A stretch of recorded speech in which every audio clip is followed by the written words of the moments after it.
Good morning. Welcome to Heart and Soul Center of Light.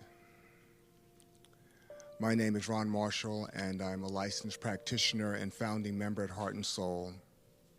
And I'm honored to be facilitating our meditation experience this morning.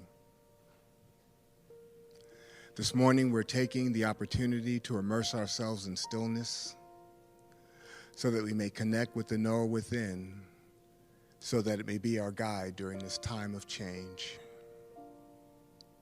Wherever you are, I invite you to make yourself comfortable so that you may be open to divine guidance. Know that right where you are, God is, and therefore it is safe and sacred space. So if you're willing, I invite you to gently allow your eyes to close and take this opportunity to relax and let go of all that has transpired up until this moment.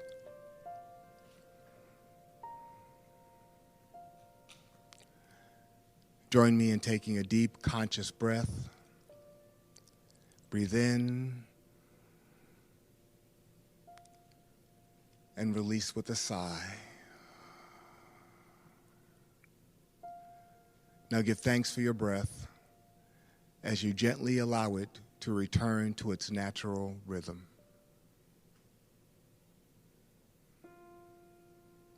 Take a moment to notice the path your breath takes through your body. While the path our breath takes, like each of us, is unique, every breath is part of the one breath, which is breathing us all. Let your breath be an ever-present reminder of your oneness with Spirit and its ever-availability as a guide and source of inner peace, love, and clarity, regardless of outer circumstances. As we enter the stillness, remember to focus on your breath, and I offer this affirmation as our guide. I have been that I have been. I am that I am. And I will be what I will be simultaneously.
I have been that I have been.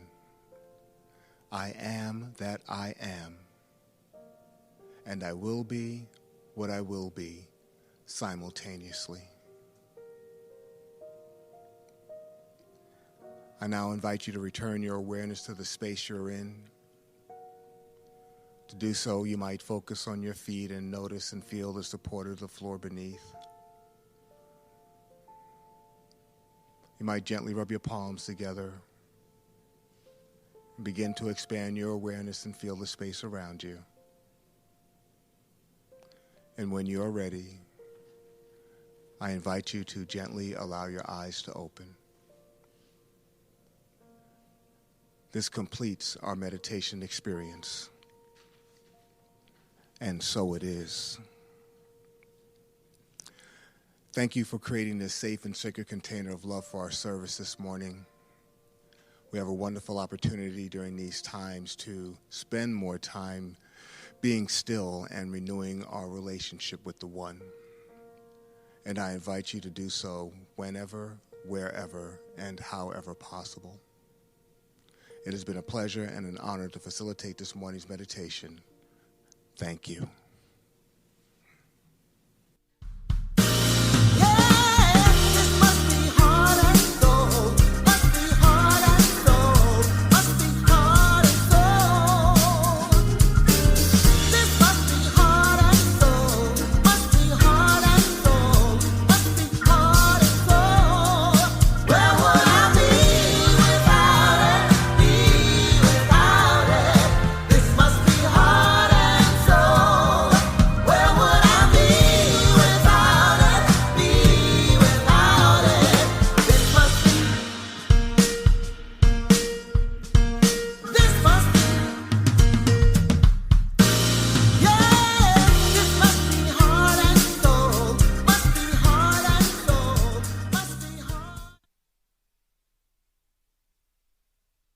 So, welcome to our first ever partially in-person Sunday service at Heart and Soul Center of Light.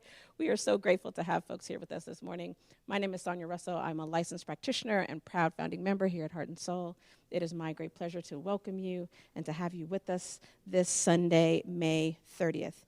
My job is to let you know how you can be fully engaged here at Heart and Soul.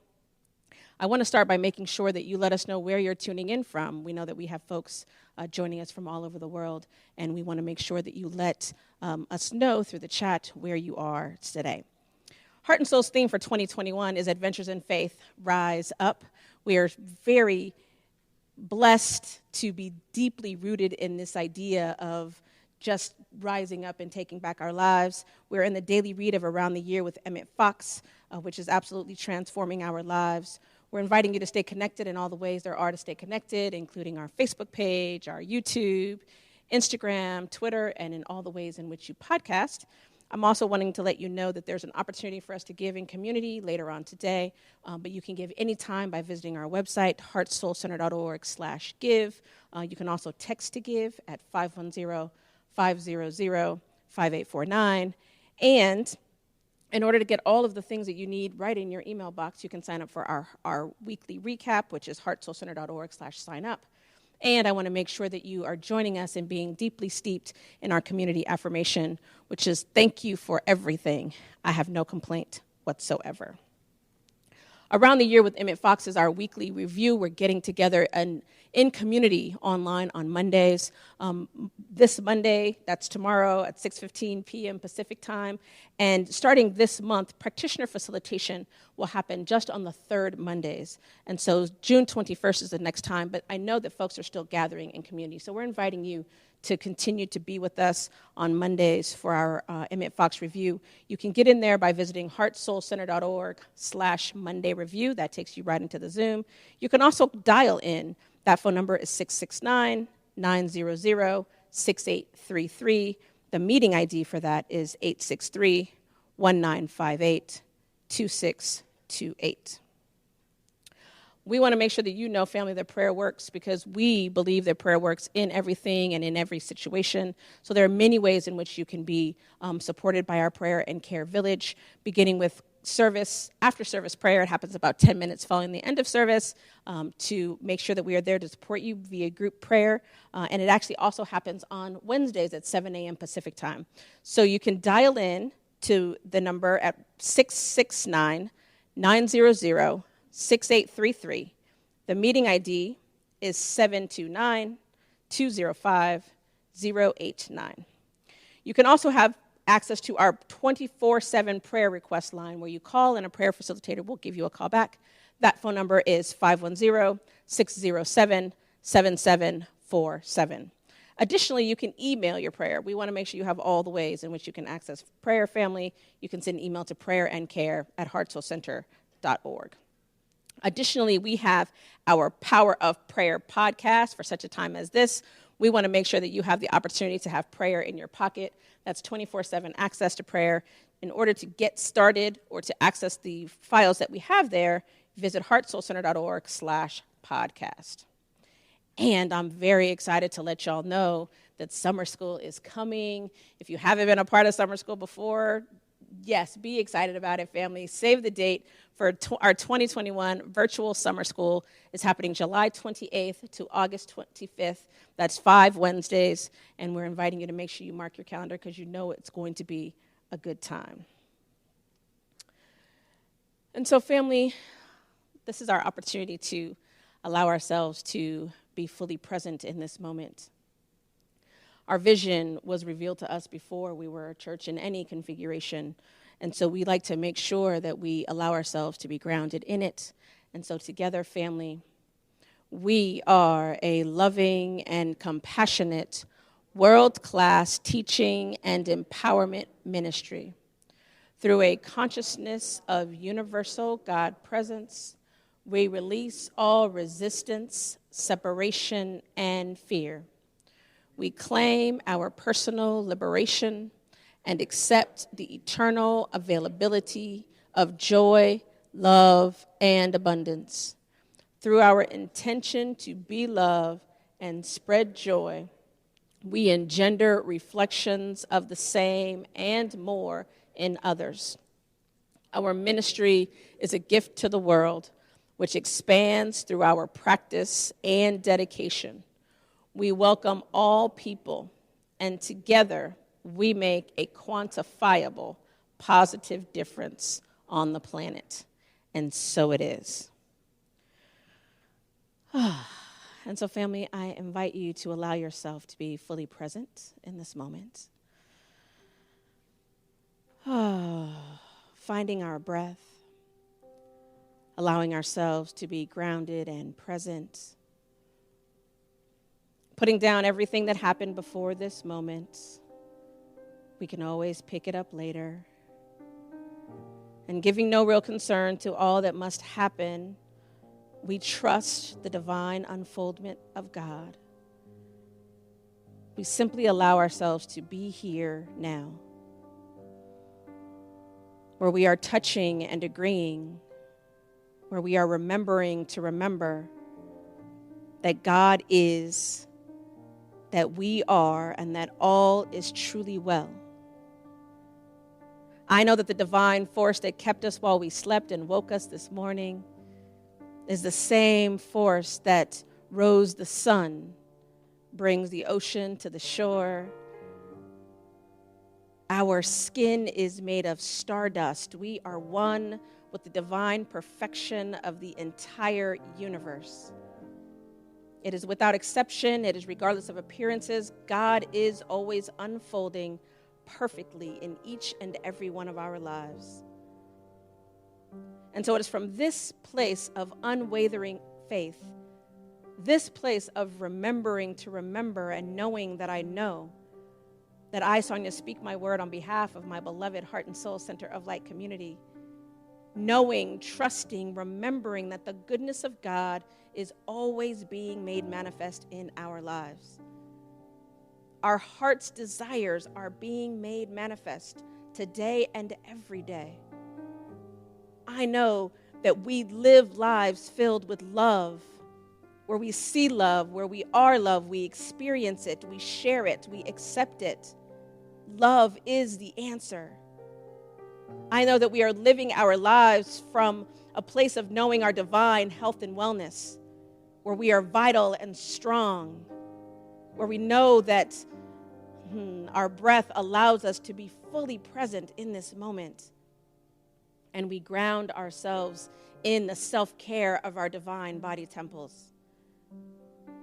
I know, family, that we are prosperous with money to spend, save, and share. I know that we are in relationships where we are seen, where we feel safe, where we are comforted. I know that the community that we surround ourselves has our backs, knows what is ours to do, be, and have on this planet. I know that the goodness of God is being revealed in each and every one of our lives, moment to moment and breath to breath, and I am grateful. I'm grateful for this community. I am grateful for all that we are and all that we endeavor to be. I am grateful for the hearts and the hands that support Heart and Soul Center of Light. I am grateful for the way we show up on the planet, being a beacon of light and love and transformation. I am grateful for our board, for our practitioners, our ministers. I am grateful for our beloved Reverend Andriette, for her yes, for her clarity, for her vulnerability, for her willingness to be the one. I am grateful this day and every day, family, for the good sense to be grateful. And it is in my perfect gratitude that I simply release this word into the law. I'm giving thanks that it is done, not only because I speak this word, but because that I know it to be written on our hearts. And so we simply allow it to be so now and forevermore. And so it is. Morning, Heart and Soul. This is, I consider it a very auspicious, all Sundays are. That's where we get our spirituality on in a deeper way. I know y'all are in deep and consistent spiritual practice, so that doesn't really apply to you.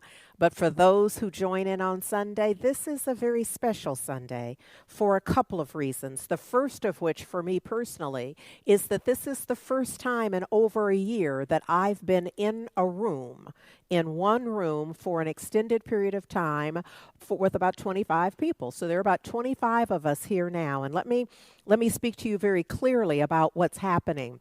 We expect to reopen services for the public sometime in July. And I say we expect because we have to see what that requires so that we are fully ready. And in order to do that, this is a soft opening, if you will. So we've invited our leadership team, and just about half of those folks are here today.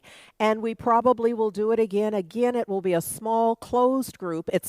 I'm sure it'll be a version of the leadership team. Why? Because I can count on them. They already know the mission, vision, purpose, and intention.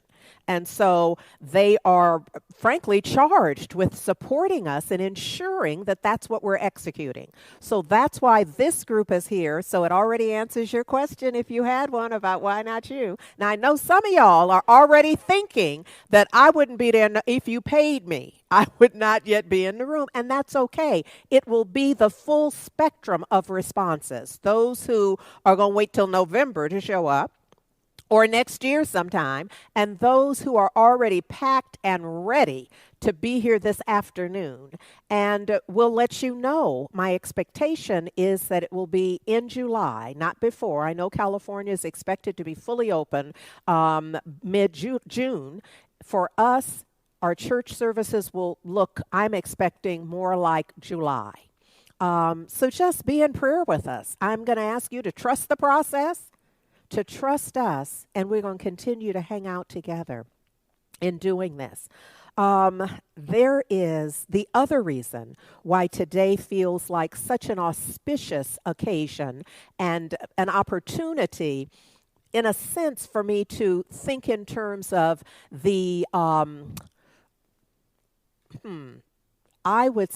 thinking about how to apply our theme of adventure and faith and our call to rise up as well, because today also happens to be the 100th anniversary of the massacre, the Tulsa massacre, which actually, today's the 30th.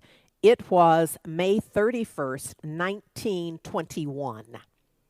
The 31st and the 1st. So it was just, so I'm going to ask you to do the research. I'm not going to try to tell the whole story. I am going to tag it though. And here's what my ask is for you today though. Is that often for as long as I have been a minister and even before, what I notice is that folks gather and there's a message and it hits them in a way, and their response to the hit is not, how am I going to apply this in my life beginning right now? Instead, it's, God, I wish so-and-so was here. Because so-and-so needed this message. I don't know, is this going to be recorded? Because I need to get this to so-and-so. And it just tends to bypass any sense of, I am so grateful I'm here right now. Because had I missed this, I would have missed this hit about my life. And so I'm going to ask you to let so-and-so take care of so-and-so. Just for today. I know you can pick so-and-so up next week. But for right now, I'm going to ask you to be so-and-so. And for you to really suspend your doubt about the way it applies to you, and instead begin to see, how can I apply this in my life immediately? What does this have to do with me? Not any other person, situation, or circumstance. To focus on yourself is the idea. So 100 years ago, today essentially, here's what, it's almost like the secret massacre. And when I think about that, something in that idea, my blood starts doing a little something. Because how do you keep a massacre secret? Only in America. Now, I don't know that that's true, that it's only in America, but I've only lived and been a citizen of America, and I see it consistently here, where it happens in public view and thousands are impacted, if not millions. And then there is the reconstruction, the reinvention of history, so that it is essentially either has it disappear or it turns it into, because for years it was known as the Tulsa riot, which is by definition, it's entirely different. It's entirely different. A riot does not contain. It's not the bigger piece. And so there's more that's happening. And I'm gonna ask you to do your own research. Develop a relationship with Google for starters, and then go beyond that. So here's the thing. In my preparation, that's so much a part of what I do that I love is my research and preparation. And I learned two words that I feel like I want my life to be where I don't need to know these words. And one, I learned that it was pronounced two different ways, so I'm going to go with the easier one. Pogrom, which is a violent riot aimed at the massacre or expulsion of a local ethnic or religious group.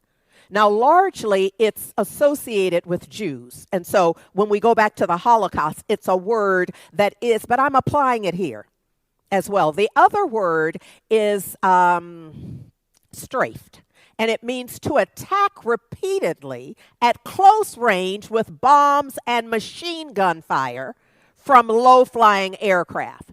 Now, you know, part of our claim to fame as Americans is that we've never fought a war on our soil, as Americans. The United States of America, because if we say the Civil War, that's pre the organization of that in the most formal sense. But this activity would have you think maybe not so. Because by all definitions, these two specific warlike actions and attacks took place in Tulsa, Oklahoma. But not in the entire city. Instead, it was in the district of Greenwood. Now, if you live here in the Oakland Bay area, you may be familiar with Montclair. And many people feel like Montclair is a city. It is not. It's a district of Oakland. So if you can imagine that there was an attack, but just in Montclair, by air and street armed attack. Try to wrap your mind around that. Wherever you live, surely there's a city that within it is a large, prosperous district, because my sense is it only gets to be called a district by its prosperity and its need for other services that get it to be a district. I need you to hear this because there's a whole progression. So I'm going to move pretty quickly. What I want you to know is that there are Stratford and Gurley are the two men who in the early 1900s purchased massive tracts of land that ultimately became Greenwood.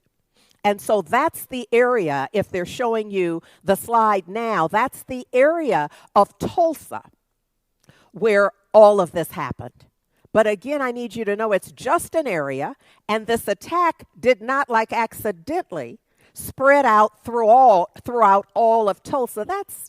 There's so many things here, so many things that part of me wants to pull up a chair at this point because they're like so many things. Here's the thing that Hannibal B. Johnson, who is the education chair of the 1921 Tulsa Race Massacre Centennial Commission, said. He said, black folks faced an economic detour.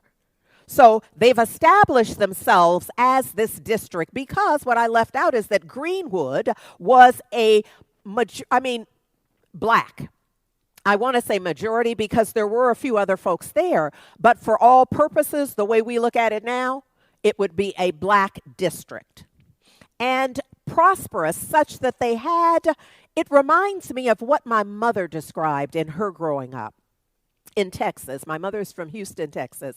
And of course, it was segregated. So the way she described it is they had everything they need. They went to black schools. They went to, their entertainment was largely, she says, they did go to the main cinema in the town, and they'd be all upstairs. They had to be in the balcony. But it was very much a closed system, if you will. Black teachers, black preachers, black doctors, black dentists, black whatever you went to see because you were not included. So this is what he's saying. He says that black folks faced an economic detour. He said that when they approached the gates of the wider Tulsa, they were excluded from the economy, the politics, from all of it. So what did they do? They were turned away there, so they built their own.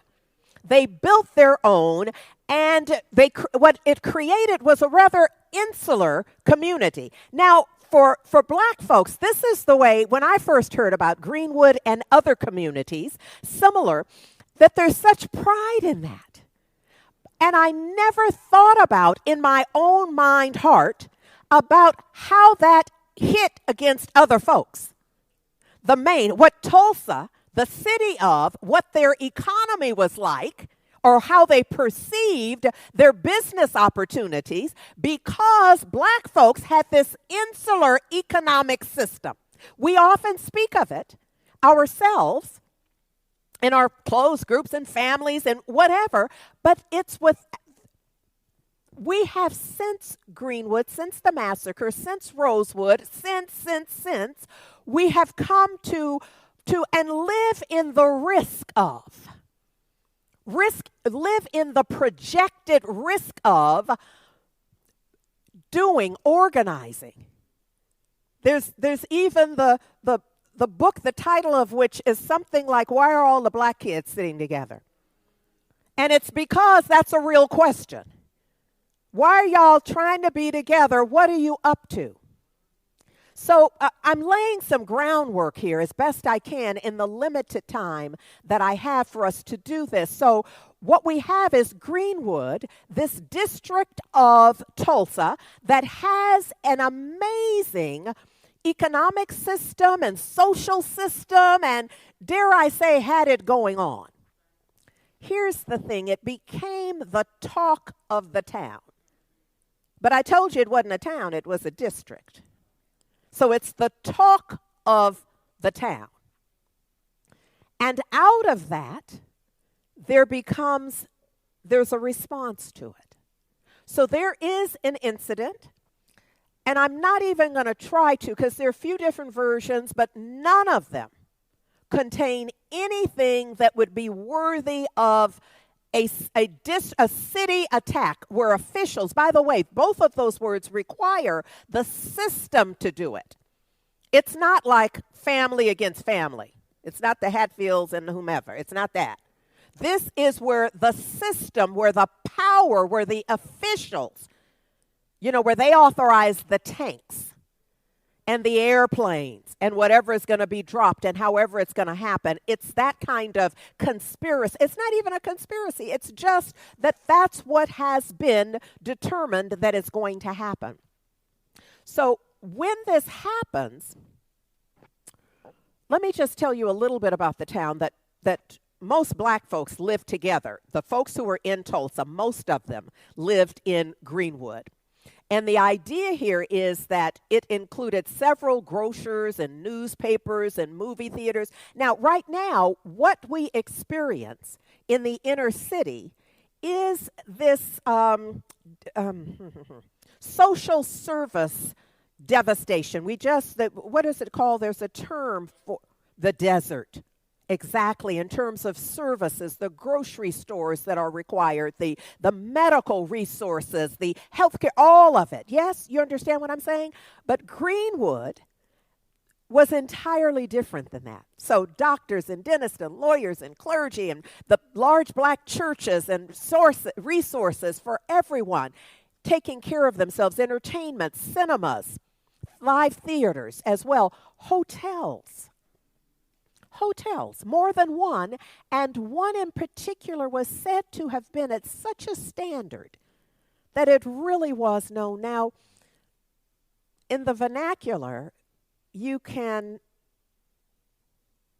extrapolate that there'd be haters. Because whatever the incident was so insignificant and so kind of one-on-one, not unusual for the time. Not unusual at all. That kind of incident had happened many times, and it had more often a more closed and inappropriate and exaggerated response where black folks and white folks come together and black folks end up lynched and killed. But it never resulted in taking out an entire town district. Am I making sense with this? Okay. So they had their own leaders and their own capital. It was the reinvestment. Now, one could say because they could only invest in themselves, if that makes sense. Okay. So what I want to invite you to do, what I found online is that the New York Times has an interactive program. And so I'm going to ask them to put it in the chat, and y'all can see it on the screen right now, that when you go, it moves you through the district. And as you don't even have to click, but as you, move your mouse through, it begins to light up what the different buildings represent. And what I love about it is that it moves it from this global kind of idea that could be an exaggeration, that they had pretty much everything. You get to see, oh my goodness, look at the ice creamery. Look at look at all the cafes, look at that. And in many cases, in some of the cases, they'll also tell you a little bit about the folks who owned it or who founded it, who started it, and their interconnection and all that they did. I want you to see that. I want you to know also, I'm going to get all up in your little house business now, is that there are about 3 or 4 documentaries and features that are out right now being currently televised that y'all can record or just, I don't suggest you try to watch it with popcorn because there's no way to watch people, devastation like this. It's not entertainment, but it's what we must know. It's what we must know. Some of you will be moved to read some of the books that are out about it, but regardless, it's important that you know. This is a composite image that just gives you a sense of Greenwood ablaze during the massacre. Because sometimes we talk about this, but we have a different picture. But when you see that kind of smoke, I want you to have an awareness of the magnitude of what's happening. And then there are a few other photos that we selected just because I don't want to just gloss over it. I want to give you more of a real time, just a sense of that it qualifies as a massacre. We've seen riots. We've been present. We've seen them televised. This is something else. Yes, y'all? Yes. So,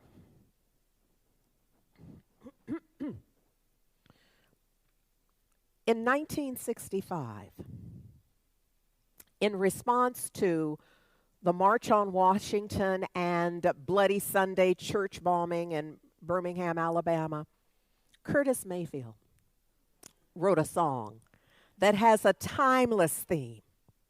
And I want us to apply it. You know, it's what I do. I'm going to bring the song and the integration of it. So I'm wanting to plant it in you so that you can join me in this awareness that in the lyrics of this particular song, because he has a whole catalog of work, much of which could qualify for what I said so far.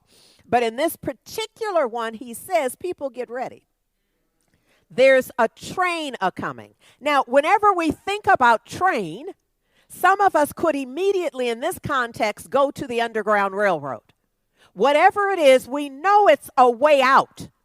We know it's going to take us a distance. That's what a train is. We're never thinking about, I'm going to take the train from here to there. It's, I'm going to take the train away from here. I'm going to go the distance by train. It's also this notion of there's a train a-coming.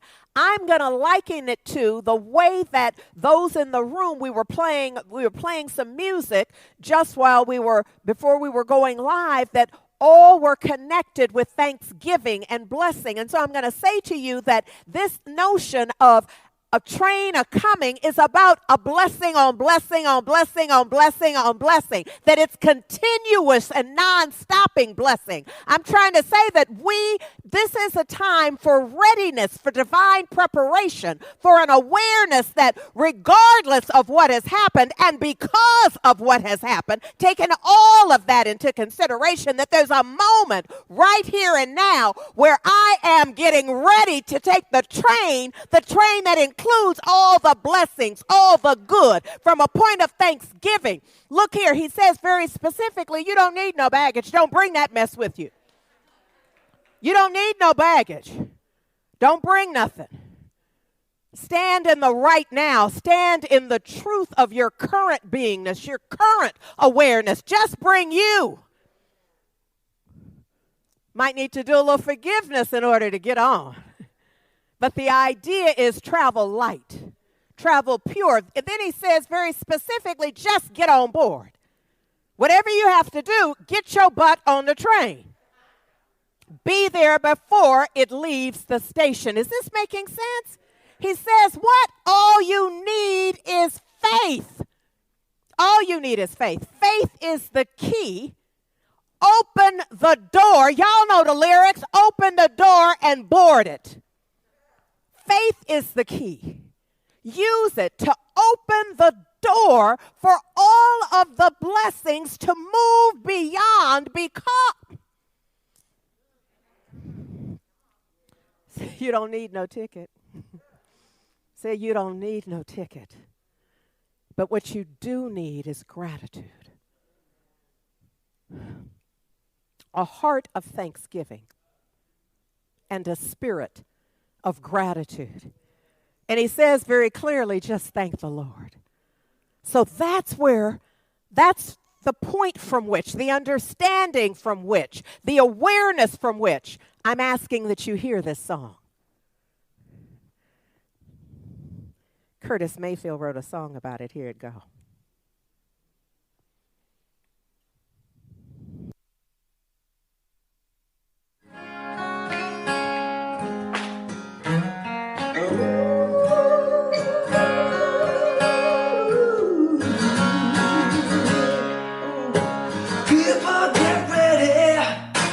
train coming, don't need no baggage, just get on board. All you need is faith, he'll Jesus coming, don't need no ticket, just thank the Lord.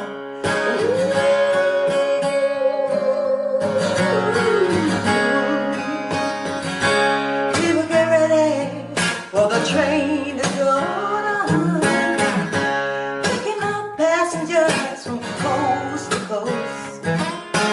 Faith is the key, open the doors and boy, there's room for all who love the most.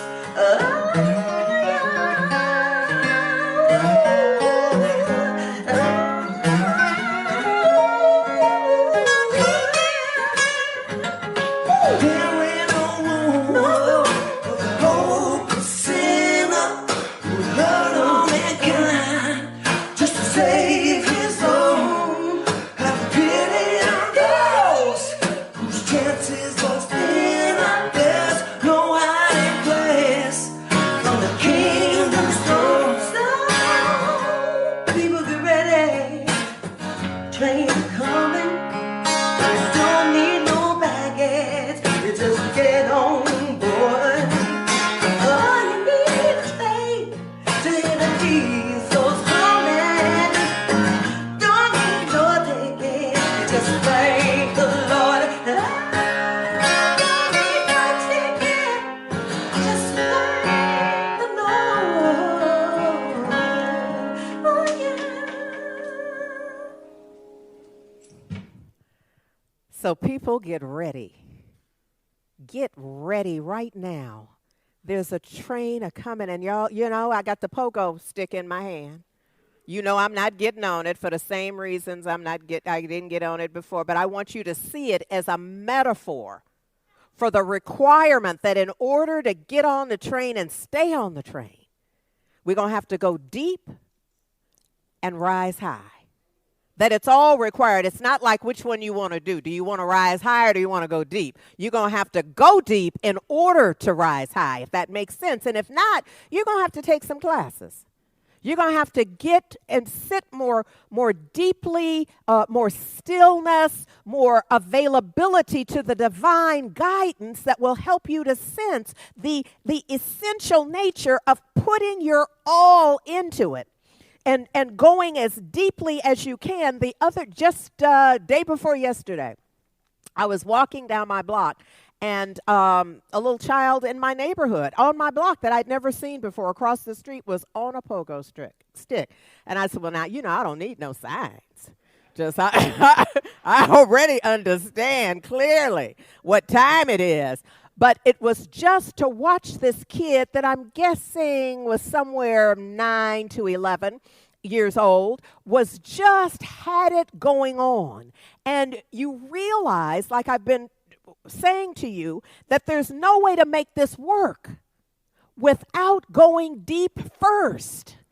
To get the propellant to it, to get the jump to it, you have to take it. You got to go deep. And I think sometimes that scares us. Look at here. You know, I also talked about Mark 9. We're not done.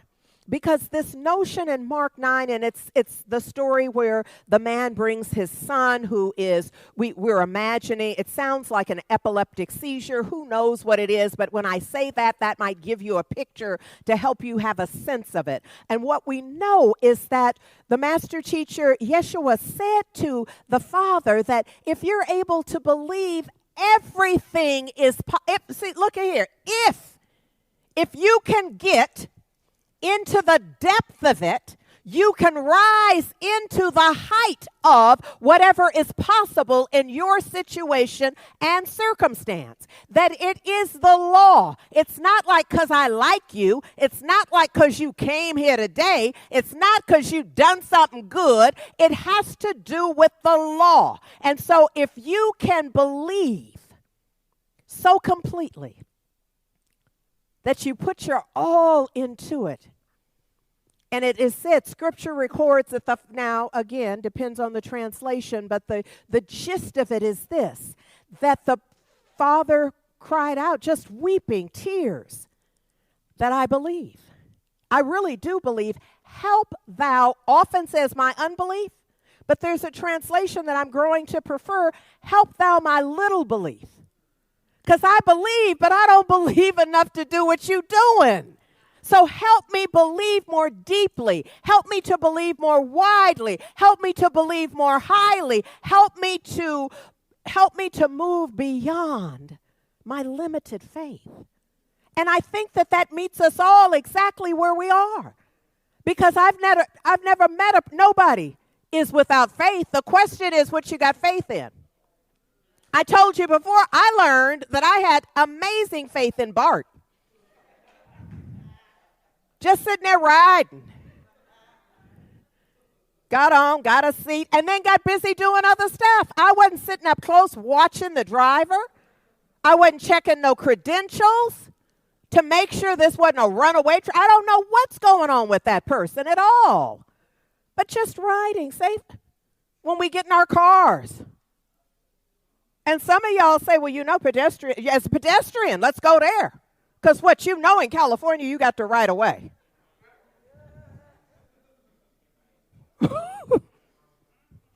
And you do legally, but you don't have no bumpers.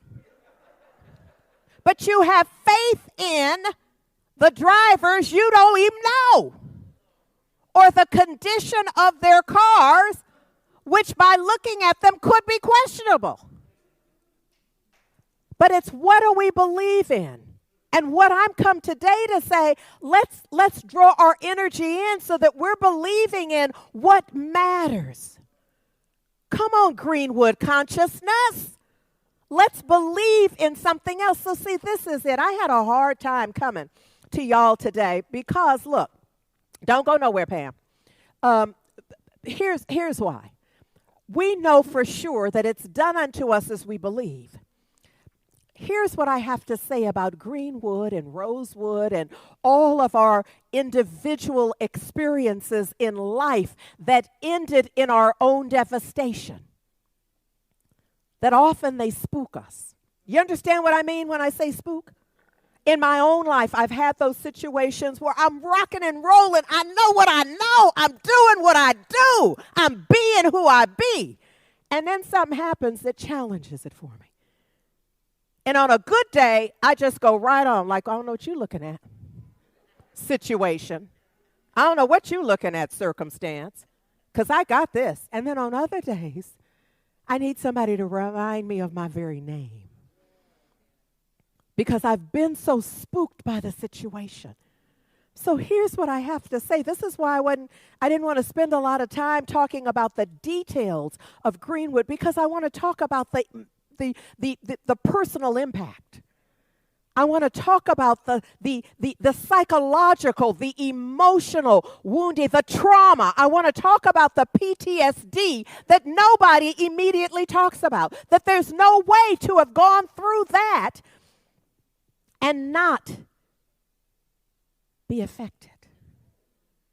There's no way. But having said that, let me just say that the record shows that some of those folks who were burned out and devastated out of Greenwood stayed and rebuilt. There's a consciousness.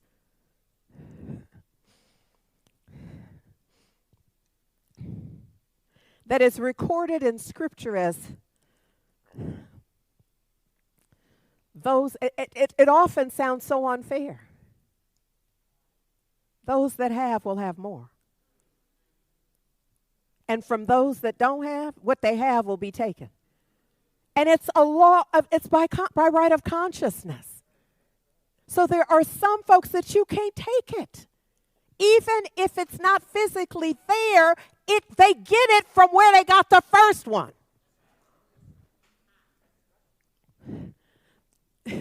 That's an advanced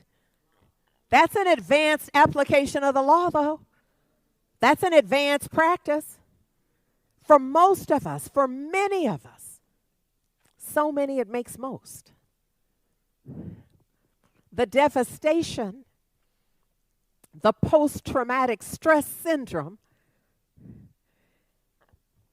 And the very intention of it, by the way, what is it called? Gaslighting? The very intention of it is to keep you unable to respond in the most positive way, in the most productive, the most beneficial way. Is this making sense? So the very thing is designed, whatever the offense was, it didn't involve the whole district. It didn't involve the hotel and the church and the school and the. It didn't include all of that. Oh, shoot. Bring me my little folded paper over there, Valda, the one in the chair, because I realize I do want to say something about something. Look, it is done unto us as we believe, so our work is to keep believing no matter what. Not easy. That's why you got to get on the train. You got to use your key of faith to get on the train and then pretty much lock yourself in the, what they call a little private sleep, not the sleeping, the cab, whatever it is. Car, in your private car on the train, just in your mind, because that's where the train is. So just see yourself, use your little key to get on, get in your private car and lock it. And just be still knowing what you have to know. I just got that I needed to tell you that the Red Cross reported that over 1,200 houses were burned, 215 houses were looted but not burned, and the total number of buildings not burned but looted and robbed were 314. The Tulsa Real Estate Exchange estimated $1.5 million worth of damages. I'm going to ask somebody to Google for me what that is translated to $2021, please, just so we're clear. And 1/3 of that in the Black Business District. So, see, I wouldn't want in my Sunday spiritual talk that you are going to apply in your life, I would not want to pretend that the intention of this massacre was not specifically to devastate this district on every level. The intention to ensure as best they could that the application of it is done unto you as you believe would have you believe you couldn't. Because if you believe you can't, you can't. And so it was intended so that you would believe that you couldn't. Okay, so the $1.5 million worth of damages today, that's $20 million. I just need you to have a sense about what we're talking about. And what I'm really talking about is, forgive me when I say I don't care. You know I do, but I'm saying I don't care enough for that to keep me from using my key and boarding the train to freedom. I done shouted at y'all so much.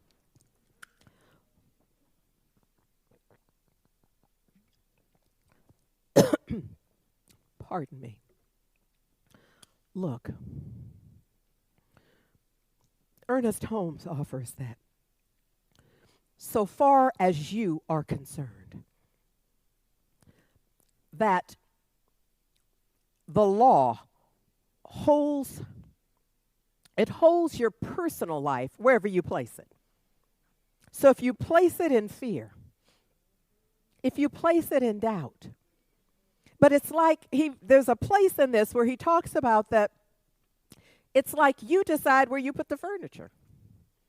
And you can leave it there and stumble over it every day, a few times during the day. Or you can decide, I'm tired of stumbling with this, and move it.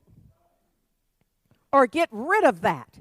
But whatever you do, that's where you hold it. Your energy holds it that way. So this notion of don't bring no baggage is a real thing. That you get to change your position, your thinking, your attitude, your outcomes anytime you want. So this law of faith and the application of it. It operates with integrity on the definite idea, the thought, and your expectancy and acceptance of whatever you implant. So for the ones who said, sure enough, that's what happened. They could not have denied that the building no longer existed. But they went on building and then rebuilt and had their wealth in whatever way. Now that's this transfer of wealth and generational wealth. That's a whole thing that I'm hoping y'all are already thinking about, because they don't give me that much time to talk about all the stuff. So look, this idea is that we're planting ideas in mind, but we must leave them in mind. They must require, a seed will need the darkness, Ricky Byers wrote, and to change into new light. So this whole idea that the seed has to be left in the creative soil of mind until it can mature. But for anybody who has a cross purpose, then the maturation of your divine idea, then the goal would be to interrupt it. It would be to purposely dig it up, to purposely interfere with the process. Yes? Think reconstruction. Think school to prison pipeline. Think, I'm just wanting to plant a few seeds. Think affirmative action backlash. Because in each of those, you got something going on that's working, and then you have to have something interrupt that, which is the equivalent of digging up the seed. So I'm telling you how the thing works. I'm also saying, open the door and board it. Don't get caught up in that. Know that that's a thing, a way that it can unfold, but decide that you're not taking that. But I know this is a hard teaching. This is a hard teaching because so many things in our enculturation, so many things in our enculturation says talk about the problem. Convene a circle where we start off and essentially it turns into, oh no, it's worse than that. Oh no, you ain't heard nothing yet. And there is value. Please hear me. There's value in telling the story, but don't get on the train with that baggage. There's a point at which you say, okay, I done told that story long enough. I'm ready for the next story. And that varies with each person, how long that takes. So you take your time, but just know you have a key that is the law of faith. And when you're ready, use it so that you don't stay locked in a situation and circumstance of someone else's determination. Now, it can never be someone else's determination while you're living it out. See, I'm wanting you to sense that choice in there. Someone else set it up, but then you decide. So what we often have is legions of folks with PTSD. Legions of folks who have been traumatized by racist systemic practices of the worst sort. That I see why I have a bit of a, I don't have an understanding. I don't overstand this. But I have an inkling of how do you tell your children that that's what you did? How do you tell your grandchildren? Now, some folks do, because that's the legacy intentionally. But more broadly, it's problematic. So I can see that, in our own lives, we don't want everything on Facebook. We're not Instagramming all the stuff. And so likewise, you can see that some of this would be hidden. But some of our work is to say, there's no way to heal it if we hide it. And so it's our work. We can't count on the folks who feel they benefit from hiding it because they don't know the law, clearly. But for the people who know, my mama said, this is yours because you know. I would forever be naming people who should ought to be doing that. And she's like, oh, no. You know. So you must do and live in accordance with what you know. And I have to tell you, no matter how I try to explain, but no, I kind of want to do it the way they do it. She's like, they don't know what you know. And I kind of wanted to trade in my knowing. My consciousness at the time was that, well, can I not know? But the lesson was, no, you already know. You know better. So if you're in the sound of my voice this morning, there's something you already know. I didn't tell you. You knew it just like you knew to tune in. You already know that the seeds that you desire, the garden, the harvest that you are intending, envisioning, praying about, that it must be watered with hope and fertilized with expectancy. And you cannot simultaneously cry about it and weep about it and be traumatized by it and be in divine expectancy, enthusiasm, and gratitude about it. The joyous expectancy is real. It is evidence of an undeniable faith. And that, babies, works. An undeniable faith. So the master teacher taught the operation of this law of cause and effect, which is what I'm talking about here. By any name. It simply is talking about that what you put in is very related to what you get out. But it's not a passing thing. This is not where you just say, I put some in. But I don't remember when, and I'm sure it will. It ain't that. This is about the constant and consistent investment is what this is. And once you're in there, nothing can change it, he says. Nothing alters the fact that love alone begets love. That peace attracts peace. And that what you give out is what you get back. So this is why in the very beginning I said, don't start. Don't start telling me about other people. Often in any teaching that goes right to the point of how you to be, somebody wants to know, what about them? What about the people who? How come that? We're not talking about them. And we can't. Because we don't know what we don't know. And even if you think you do, you don't. And you off topic anyhow. Because it's about you. And the focus is on what are you doing? What are you giving? Give because it activates giving. It's not transactional. It's energetic. When you're giving, you are opening. So I know it's been taken from you. But to them that has, they gonna get. Has the consciousness of knowing I can do this even without that. I can start again. Is there somebody in your life that has started again? That you marvel at? You're like, how you, what? And you look up and they like, oh, and sometimes we just feel a little shame, don't we? Because you really thought that was down and out. And you look up and they like doing, and you're like, wait, let me catch up.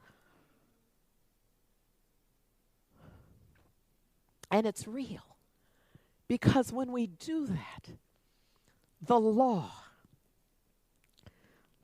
responds in a way that what we are then given is in good measure, pressed down, overflowing, somebody says, running over is how it works. And we don't need to force it or coerce it in any way, shape, or form, but we must obey the law. You gotta obey the law. We are on a true adventure in faith. And this 100th anniversary is reminding us of just how deep, how wide, and how high this adventure is. It has everything. Here's the thing. I'll close with this. That if you, each of us individually, if I can see the God in everything, then Ernest Holmes says, God will look back at me through everything. So, not literally, but get the energetic of that.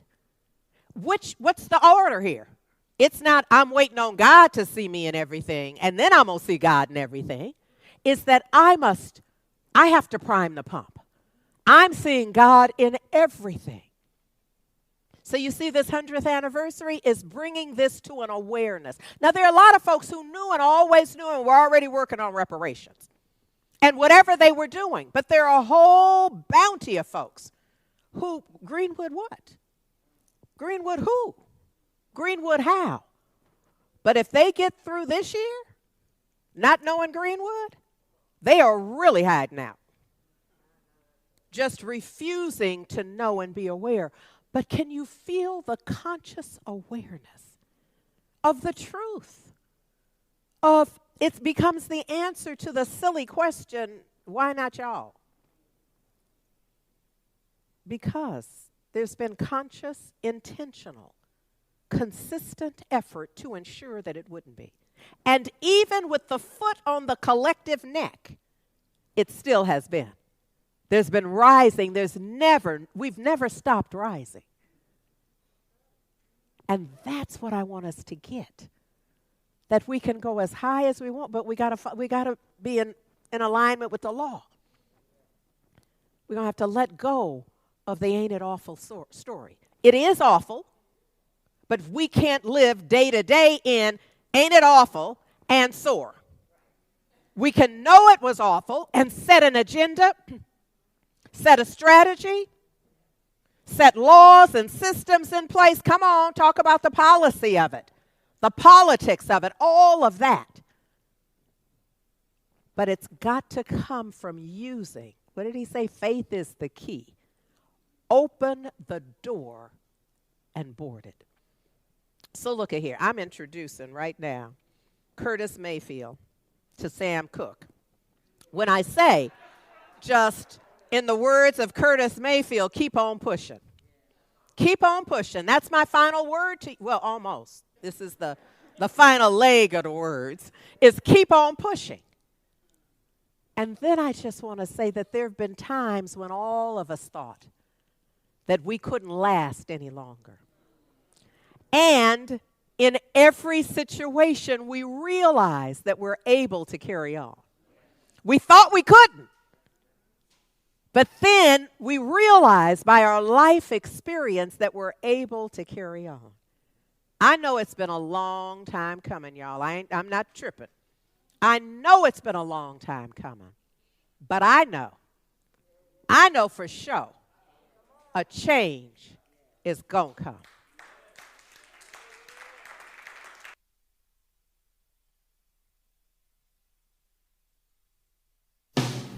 I was born by the river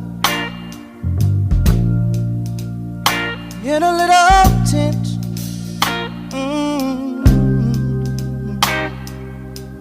Like the river I've been running ever since. It's been a long time coming. But I know a change gonna come. Oh, yes, it will.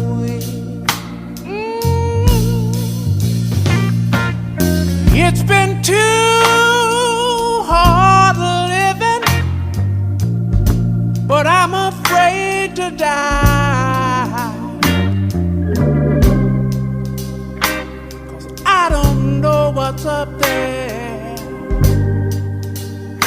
beyond the sky.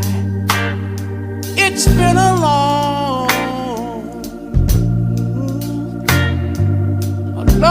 time coming, but I know a change gonna come. Oh, yes, it is.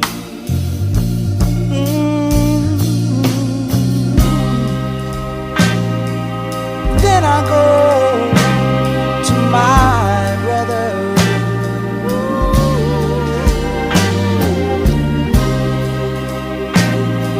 I say, brother, help me please.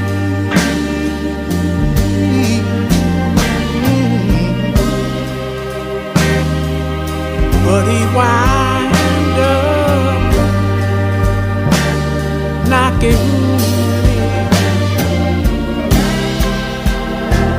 back down on the knee. Oh, there been times that I thought I couldn't last for long.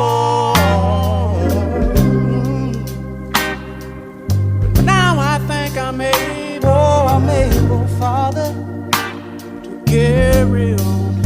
And it's been a long time coming, but I know change gonna come. Oh, yes it is, yes it is, yes it is. Said I know that a change is gonna come one day. I know a change gonna come. Yes it is. I know. Said life can be hard. Oh yeah. And times can get rough, but still I know.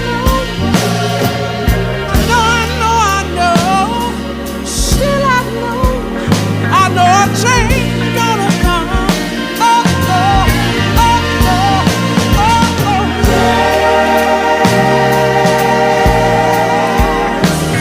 It will. Yes, it will. Yes, it will. Oh, yes. It will. It will. It will.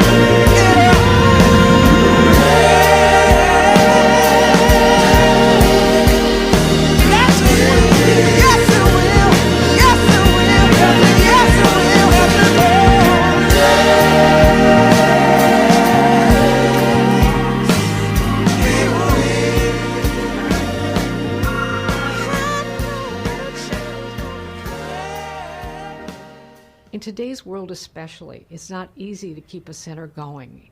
You know, often as a participant or a congregant or someone who's part of the community, we're not really thinking maybe about the electric bill and about all the many things it takes to keep a community together and growing. Some of you know that I am the founder of the Prosperity Plus programs 1, 2, and 3, and I know that your center has offered these programs to you. I'm a deep believer in tithing.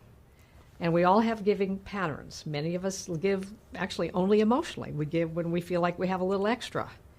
And then there's another kind of giving that's a regular repeated giving that comes with a percentage to it. And if it's not 10%, it's 5% or it's 6%, but it comes out of a decision to have circulation in your life. Planting in a beautiful place like the Heart and Soul Center of Light for the growth of a community that has nurtured you, can nurture you further, and more than that, can spread this wonderful message to a world that is deeply hungering, even if they don't know yet that they're hungering for it. So I invite us on this day to lean in and make a commitment for percentage giving over the next year. And then turn around every 3 months and take a look at what's happening in your life. Something happens when you're a regular giver. And each month, as you're receiving your income, a portion of it goes to support. It changes the way you feel about yourself. It changes your level of expectation of good in your life. It changes your sense of worthiness and your connection with the very source of your life. Good day, family. A change is upon us. And I know that as a people, as a spiritual community, we're ready. We're ready to meet the change with love. We're ready to meet our change with support. And there are many ways that you can lovingly support Heart and Soul Center of Light through your gracious giving. You can send a check to 5627 Telegraph Avenue, number 405, Oakland, California, 94609. You can also give online at our website, heartsoulcenter.org/give. And while you're there, you might even choose to set up your gift to happen on a recurrent basis or on a one-time basis, whatever works for you. Last but not least, you can text the word give to 510-500-5849 and give that way. Whatever way you choose to give is absolutely right and perfect.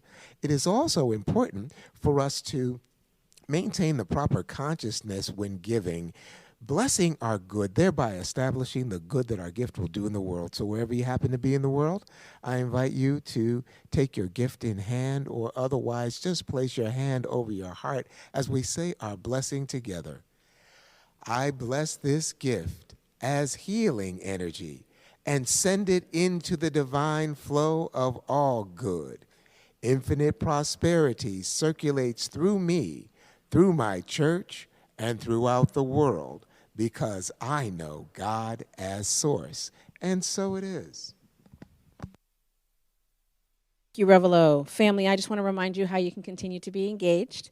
I want to make sure you remember that tomorrow we have our Around the Year with Emmett Fox, facilitated by a practitioner tomorrow. And then moving forward, the group is pretty strong, right? Like, we're getting together, we're spending time in the practice. So we're inviting you to be with us Mondays at 6:15 p.m.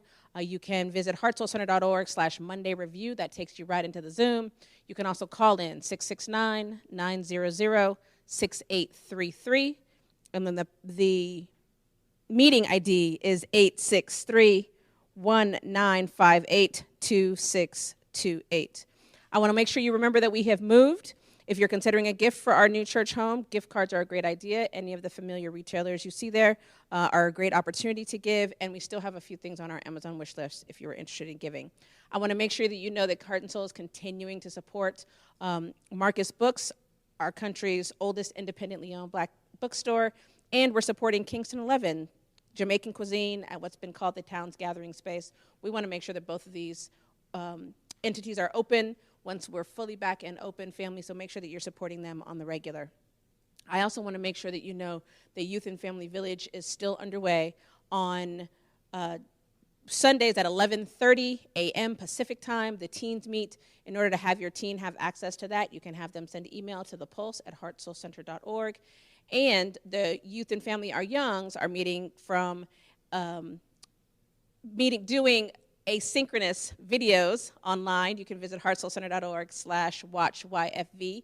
And then on the fourth Sundays, they are gathering live on Zoom so that they can be in community together.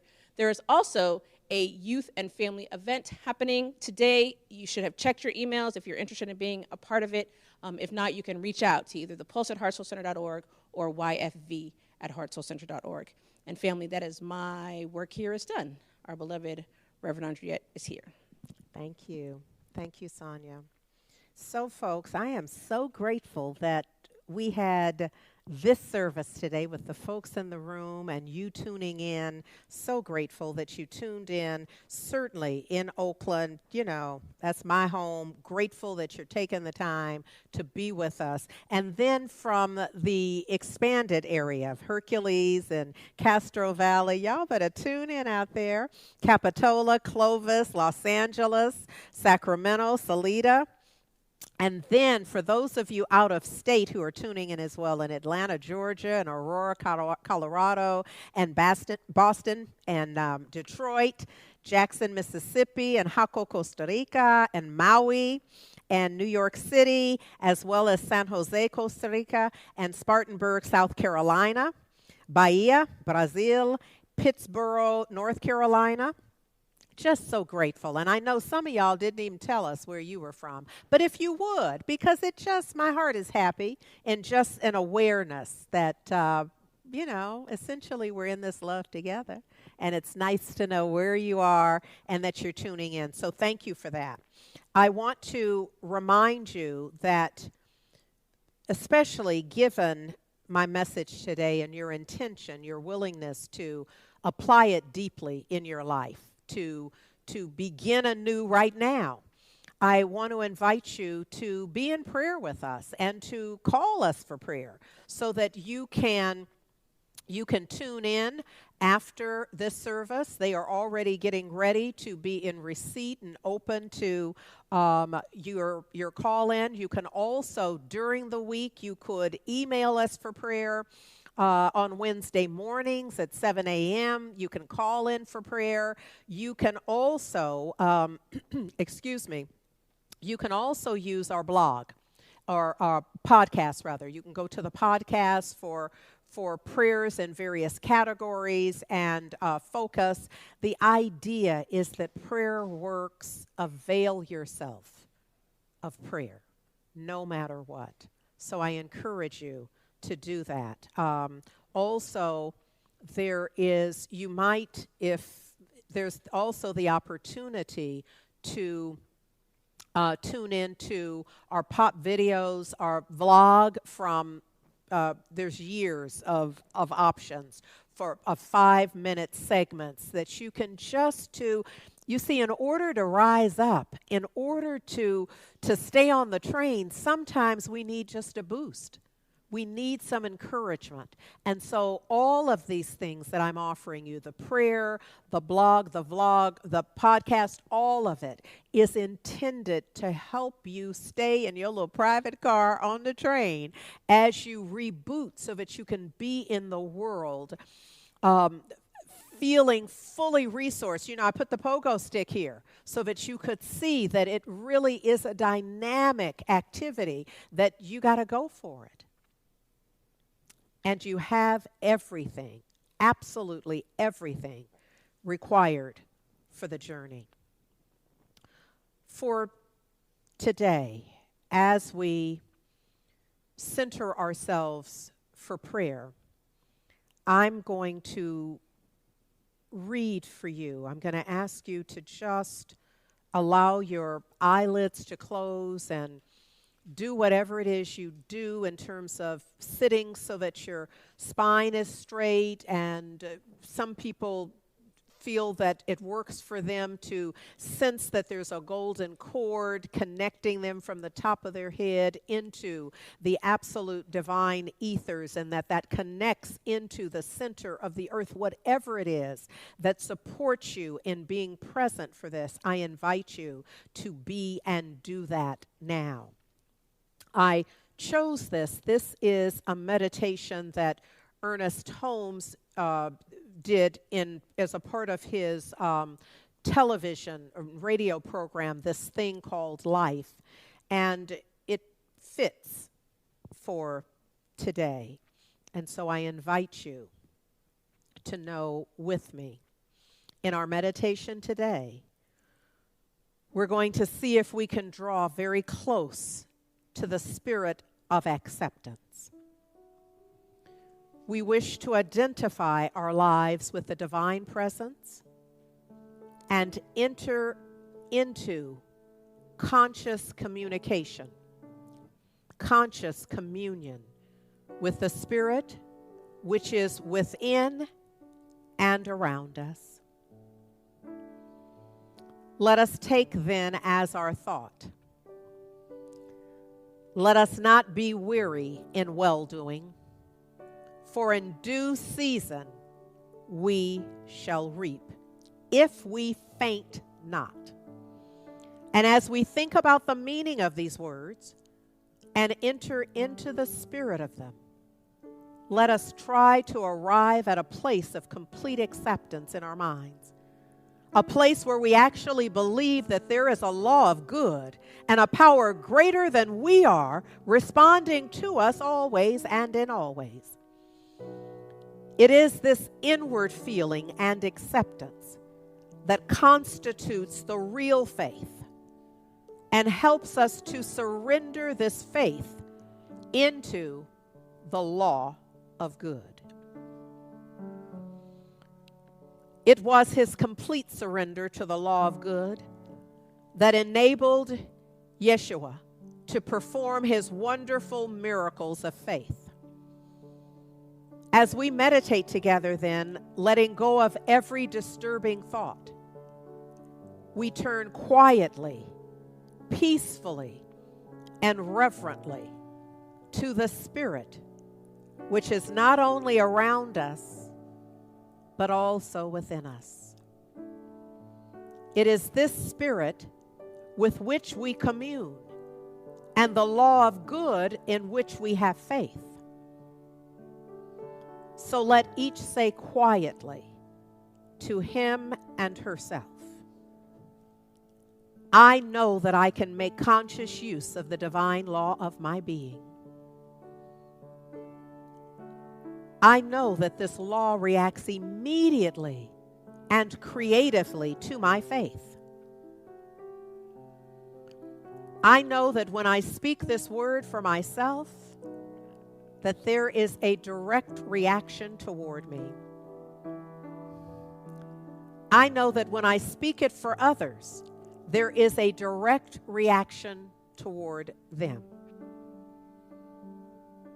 There is no doubt or uncertainty in my consciousness. I identify myself with the good I desire. I have complete confidence that the law of good will respond to me by creating the object of this desire. I have a quiet contentment and an inner sense of peace. I have an enthusiastic sense of well-being. I know that all the power there is for me. Therefore, I put on the whole armor of faith today and every day. I expect good. I anticipate meeting new friends. I joyously anticipate contacting new situations which increase my livingness. My life is an adventure in faith. I know that wonderful things are happening to me. I know that everything I do shall turn into good for myself and for others. And for this and so much more, I am eternally grateful. I let go. I let God. Releasing this word, Ernest Holmes' words, vibrating from my energetic presence out of my consciousness. His words, me breathing life into them. I propel them now into the perfect activity of law. I know that it's done and done well in the divine, in the law of faith, in the law of good. And I let it be, now and forevermore. I seal it for all eternity by simply saying, Amen, Ashe, and so it is. Love matters, y'all.